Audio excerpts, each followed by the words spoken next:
Hello friends, welcome back on my YouTube channel studies XYZ। पिछले video में आप सभी का इतना प्यार देने के लिए आप सभी को बहुत बहुत धन्यवाद।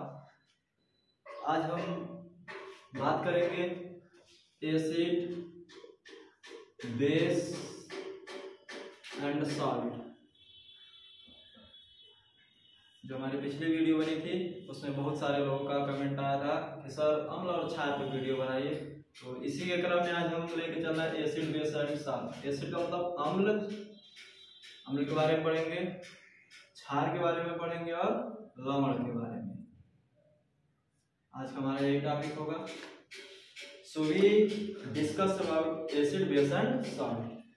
आज हम अम्ल और क्षार के बारे में पढ़ेंगे। सबसे पहला टॉपिक हम पढ़ेंगे अम्ल।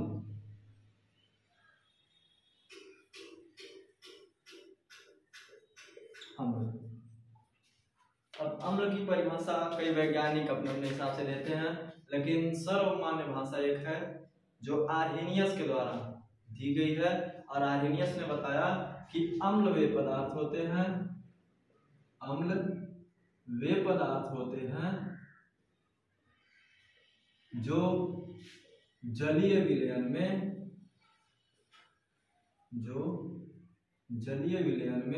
हाइड्रोजन आयन देते हैं।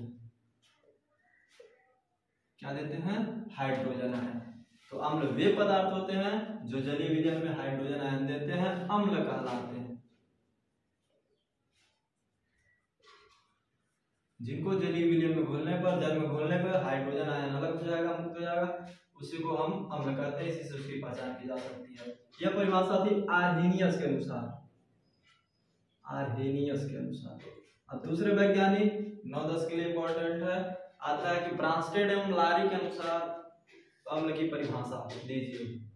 दूसरे वैज्ञानिक है, इन्होंने अपना अलग मत दिया। और ब्रांस्टेड एवं लारी, इनके अनुसार ब्रांस्टेड और लारी ने बताया कि अम्ल वे पदार्थ हैं जो प्रोटॉन देते हो। क्या देते हो? प्रोटॉन देते हैं। जो प्रोटॉन देते हैं अम्ल कहलाते हैं। प्रोटॉन का सिद्धांत इन्होंने क्यों दिया? क्योंकि यहाँ पे आर्हेनियस ने बताया कि अम्ल वे पदार्थ होते हैं जो जलीय विलयन में हाइड्रोजन आयन देते हैं। और हाइड्रोजन देखेंगे तो हाइड्रोजन का परमाणु क्रमांक और परमाणु भार दोनों एक ही है। और परमाणु भार में से परमाणु क्रमांक हटाने पर जो भी संख्या बचती है उसी को हम कहते हैं प्रोटॉन, न्यूट्रॉन। इसी को क्या कहेंगे? न्यूट्रॉन। तो यहाँ पे इन्होंने इसी परिभाषा को दूसरे रूप से व्यक्त कर दिया और इसी को परिभाषा का नाम दे दिया गया। तो आर्हेनियस के अनुसार एक बार फिर समझाने, अम्ल किसे कहते हैं? आर्हेनियस के अनुसार अम्ल वे पदार्थ होते हैं जो जलीय विलयन में हाइड्रोजन आयन देते हैं। ब्रांस्टेड और लारी के अनुसार अम्ल वे पदार्थ होते हैं जो प्रोटॉन देते हैं। तो क्या देते हैं? प्रोटॉन। इन्होंने हाइड्रोजन के स्थान बस एक चेंजेस किया, प्रोटॉन देते हैं। एग्जाम्पल इसका पढ़ेंगे HCl, जिसको हम कहते हैं हाइड्रोक्लोरिक अम्ल। दूसरा एग्जांपल इसका H2SO4, जिसका रासायनिक नाम सल्फ्यूरिक अम्ल है। तीसरा एग्जांपल इसका CH3COOH, जिसको कहते हैं हम, इसका रासायनिक नाम है एसिटिक अम्ल। ये सभी अम्लों के एग्जांपल हैं। अब चेक करेंगे कि वास्तव में ये अम्ल है कि नहीं है। इनको चेक कैसे किया जाएगा, जाना कैसे जाएगा? तो हम कोई भी एक लेते हैं, सबसे पहले लेंगे HCl। और जब इसका जलीय विलयन बनाते हैं, तो यह अपने अणुओं में टूट जाएगा। यहाँ पे H पे प्लस और Cl पे माइनस दे देता है। अब हम यहाँ पे देखें, आर्हेनियस ने बताया था कि अम्ल वे पदार्थ होते हैं जो जलीय विलयन में क्या देंगे? हाइड्रोजन आयन, H पे प्लस, यहाँ पे आप देख सकते हैं। और यहाँ पे जब इसको हम जलीय विलयन में घोले तो यहाँ भी हमको क्या मिला? Hydrogen ion. इसका मतलब क्या है कि HCl एक क्या है? अम्ल है। HCl क्या है? अम्ल। दूसरा एग्जांपल हम देखेंगे H2SO4। यदि इसको हम अलग करते हैं 2H पे प्लस SO4 पे माइनस, यहाँ भी देखेंगे हम तो यहाँ भी क्या दे रहा है? हाइड्रोजन पे प्लस आयन। जो हाइड्रोजन में प्लस आयन देंगे कॉमनली उन्हें हम क्या कहेंगे, एसिड मतलब अम्ल। अब इसके बाद इसके लक्षण जानने से पहले हम इनके बारे में पढ़ेंगे थोड़ा सा। तो अम्ल को दो भागों में बांटा गया है। अम्ल को कितने भागों में, दो भागों में डिवाइड किया गया। अम्ल के दो भाग, और दो भाग हैं कौन कौन? तो एक है प्रबल अम्ल, एक क्या है प्रबल अम्ल, और दूसरा क्या है दुर्बल अम्ल। एक का नाम प्रबल और दूसरे का नाम दुर्बल। अब प्रबल दुर्बल क्यों रखा गया? जिसके अंदर जिस रासायनिक पदार्थ के अंदर जितनी उनकी क्षमता के अनुसार इनका नाम दे दिया गया। जैसे मान लीजिए पास में दो लड़के हैं और एक बहुत ज्यादा पहलवान है, तो अगर पहलवान अगर एक उनका किसी को मारेगा तो उसका ज्यादा प्रभाव पड़ेगा। सामान्य लड़का जो है जो साथ में घूम रहा है, यदि वह मारता है तो उसका कम प्रभाव है। तो जिसका कम प्रभाव होता है, अम्लों में भी जिसका कम प्रभाव होता है उसको हम क्या कहेंगे, दुर्बल अम्ल। और जिन अम्लों का ज्यादा प्रभाव होगा उसे हम क्या कहेंगे, प्रबल अम्ल। एग्जाम्पल इसका H2SO4, जिसका नाम है यहाँ पे सल्फ्यूरिक अम्ल। रासायनिक नाम क्या हो जाएगा इसका, सल्फ्यूरिक अम्ल। और व्यवहारिक नाम इसका तेजाब। लगभग सभी लोग सुने होंगे तेजाब के बारे में। तेजाब एक प्रबल अम्ल है, यह बहुत तेजी से, इसका इफेक्ट बहुत ज्यादा होता है, इसका प्रभाव बहुत ज्यादा होता है। इसके अंदर किसी भी चीज को गलाने की क्षमता बहुत अधिक होती है, गलाने जलाने की। तो एक प्रबल अम्ल है। HCl, यह भी क्या है, एक प्रबल अम्ल है। HNO3 मतलब नाइट्रिक अम्ल, इसको क्या कहेंगे हम, नाइट्रिक अम्ल। इसका भी प्रभाव बहुत अधिक होता है। दुर्बल अम्ल के बारे में जानेंगे। तो जिनके अंदर जिनकी क्षमता कम होती है, अम्ल ही है, वह भी नुकसानदायक है, संक्षारक प्रवृत्ति के होते हैं, लेकिन इनकी क्षमता प्रबल की अपेक्षा कम होती है। दुर्बल का मतलब कमजोर और प्रबल का मतलब शक्तिशाली। कमजोर इसमें आ जाएंगे CH3COO, acetic acid.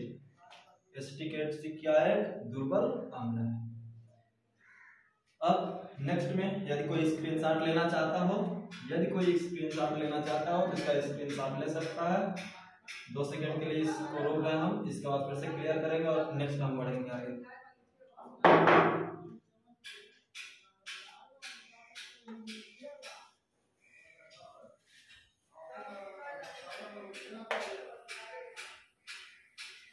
Dear student, यदि आपको वीडियो हेल्पफुल लग रही हो तो आप स्टडीज XYZ चैनल को सब्सक्राइब करें, वीडियो को लाइक करें और बेल आइकन जरूर दबाएं, और अपने रिव्यू को कमेंट में अवश्य लिखें। अब इसका आगे हम पढ़ेंगे, हमारा टॉपिक था अम्ल के बारे में, जिसको एसिड कहा जाता है इंग्लिश में। अब अम्ल के बारे में पर्टिकुलर अम्ल किसे कहते हैं, तो जो हाइड्रोजन आयन देंगे उसे अम्ल कहेंगे। कितने प्रकार के, तो 2 प्रकार के, प्रबल अम्ल, दुर्बल अम्ल। अब इसके बाद इसके लक्षण, इसके बाद क्या हम पढ़ेंगे, लक्षण, जिसको अंग्रेजी में कहा जाता है कैरेक्टर। जैसे यदि किसी भी व्यक्ति का कैरेक्टर यदि पता है तो उसके कैरेक्टर से ही पहचाना जा सकता है कि वह पढ़ने वाला लड़का है या घूमने वाला लड़का है, कैरेक्टर के द्वारा। इसको चरित्र भी कहा जा सकता है। किसके द्वारा पहचाना जाएगा, तो लक्षण में सबसे पहला और कॉमन लक्षण होता है कि ये खट्टे होते हैं। अम्लों का स्वाद कैसा होता है, खट्टा। अम्ल कैसे होंगे, खट्टे होंगे। तो आप जानेंगे, नींबू खाए होंगे, नींबू स्वाद का खट्टा होता है, तो नींबू भी अम्लीय होता है। संतरा खट्टा होता है, मतलब उसमें भी अम्ल पाया जाता है। ठीक, आंवला उसमें भी, वह भी अम्लीय है। तो इनका स्वाद कैसा होगा, खट्टा। लेकिन जो रासायनिक अम्ल होते हैं, यह हो गया प्राकृतिक अम्ल, लेकिन जो रासायनिक अम्ल होते हैं जैसे सल्फ्यूरिक अम्ल, H2SO4, HCl, इनको कभी भी चखना नहीं चाहिए। स्टूडेंट इतना ध्यान रखना कि जो भी रासायनिक प्रवृत्ति के अम्ल होते हैं उनको कभी भी चखना नहीं चाहिए। यदि आप चखेंगे तो इससे बहुत ज्यादा नुकसान हो सकता है, क्योंकि जो रासायनिक प्रवृत्ति के अम्ल होते हैं वह प्रबल अम्ल होते हैं, और जो नींबू में, संतरे में और आंवले में, इन सब में पाया जाता है वह दुर्बल किस्म का होता है, जो स्वाद में खट्टा लगेगा, लेकिन यह इतने खट्टे होते हैं कि यह इतनी इनकी संक्षारक प्रवृत्ति होती है कि यह त्वचा को, कपड़े को, लकड़ी को जला के या गला करके नष्ट कर सकते हैं। अब देखेंगे दूसरा इसका एग्जांपल, यह संक्षारक प्रवृत्ति के होते हैं। इनकी प्रवृत्ति कैसी होती है? संक्षारक, मतलब बहुत तेज, जो रासायनिक अम्ल रहेंगे। और यह कपड़ा, लकड़ी और त्वचा को नष्ट कर सकते हैं। किसको? तो कपड़ा को, लकड़ी को, त्वचा को नष्ट कर सकते हैं। इसी कारण से यदि आप सुने होंगे कि किसी के शरीर पे यदि एक बूंद तेजाब गिर जाता है तो वहां पे जल जाता है। फिल्मों में भी बहुत बार देखे होंगे कि जो गुंडे होते हैं वो लड़कियों के चेहरों पे तेजाब फेंक देते हैं, जिससे उनका पूरा चेहरा जल जाता है। तो यह संक्षारक की प्रवृत्ति होती है और त्वचा को भी नष्ट कर देते हैं। कपड़े पे गिर जाएंगे, कपड़े को भी नष्ट कर देंगे। तीसरा हम पढ़ेंगे कि यह अम्ल नीले लिटमस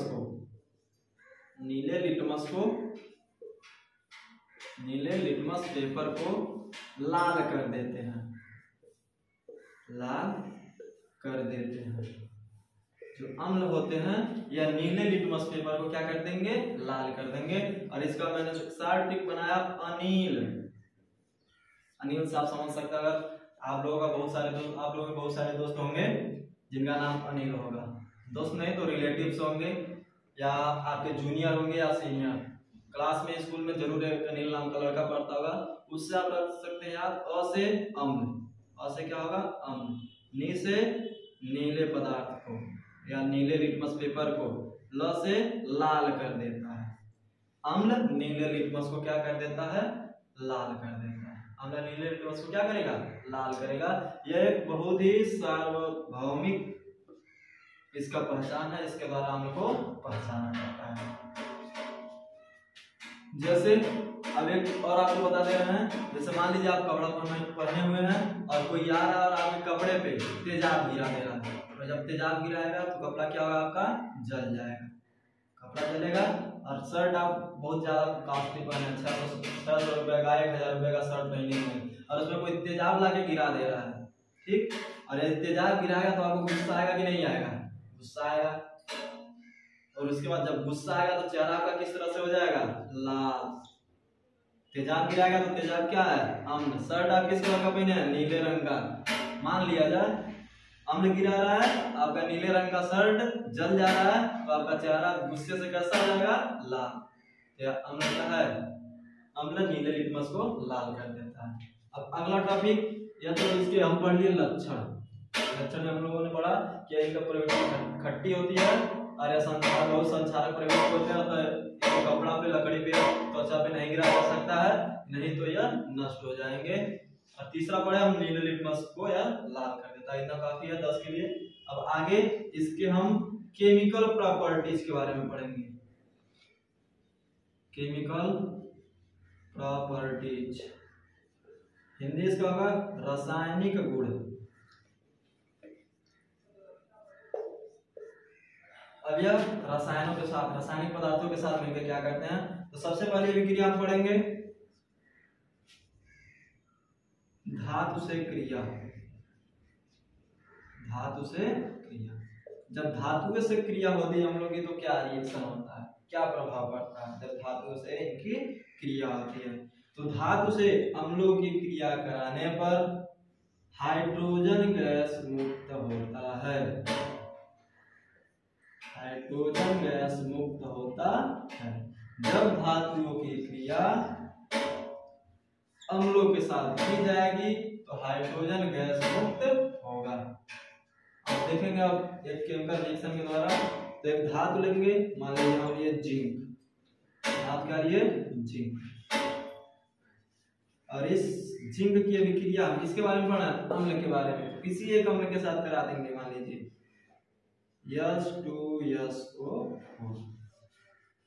जब इस जिंक की अभिक्रिया H2SO4 के साथ कराते हैं तो यहाँ पे विस्थापन अभिक्रिया लागू होती है।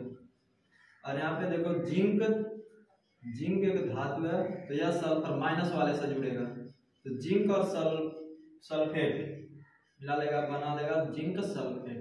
और यहाँ से H2 मुक्त हो जाएगा, गैस के रूप में बाहर निकल जाएगा। तो पहला गुण हम क्या पढ़े? तो धातुओं से क्रिया कराने पर हाइड्रोजन गैस मुक्त होता है। यह हो गया पहला गुण। दूसरा इसका केमिकल प्रॉपर्टीज क्षार से क्रिया। क्षार से क्रिया, क्षार से क्रिया कराने पे क्या होता है, तो जब अम्लों की क्रिया क्षार के साथ कराई जाती है तो लवण और जल का निर्माण होता है। लवण और जल का निर्माण होता है। जब क्षार से क्रिया कराते हैं हम लोग की तो लवण और जल का निर्माण होता है। अब इसकी क्रिया हम पढ़ेंगे, नीचे जगह नहीं है, स्पेस नहीं है, तो हम यहाँ पे ऊपर देख लेंगे। तो जब भी क्षार से क्रिया कराते हैं हम लोग की तो क्षार एक है, तो क्षार ले लेंगे NaOH, जिसका नाम है, रासायनिक नाम है कास्टिक सोडियम हाइड्रोक्साइड। इसकी अभिक्रिया हम कराते हैं किसी एक अम्ल के साथ, तो हम यहाँ पे ले लेंगे HCl। अम्ल के बारे में पढ़ा है, तो ये हो गया अम्ल। NaOH क्या है, क्षार। NaOH क्या है, क्षार। तो इस क्षार की अभिक्रिया जब अम्ल के साथ कराते हैं तो सोडियम जुड़ जाएगा क्लोरीन से और बना लेगा NaCl, नमक। यह एक लवण है, क्या है, लवण। और इसके बाद यहाँ से एक हाइड्रोजन और एक हाइड्रोजन यहाँ से, तो यहाँ लिख देंगे H2 और यहाँ पे एक ऑक्सीजन शेष है, यहाँ पे जाएगा O, हो जाएगा जल। पीछे हम लोग पढ़े कि अम्लों की अभिक्रिया क्षार से कराने पे लवण और जल का निर्माण होता है। इसी के साथ इस वीडियो का समापन किया जा रहा है। और आप सभी के लिए यदि यह वीडियो हेल्पफुल लगी हो, अगर आप लोगों को इससे कोई फायदा मिल रहा हो, तो एक बार मेरे चैनल स्टडीज XYZ को सब्सक्राइब करें, बेल आइकन दबाएं और इस वीडियो को लाइक जरूर करें, जिससे मुझे सपोर्ट मिलता है और नए नए वीडियो बनाने की उमंग उत्पन्न होती है मेरे अंदर। और अगली वीडियो बनाने के लिए फिर से कमेंट करें। धन्यवाद।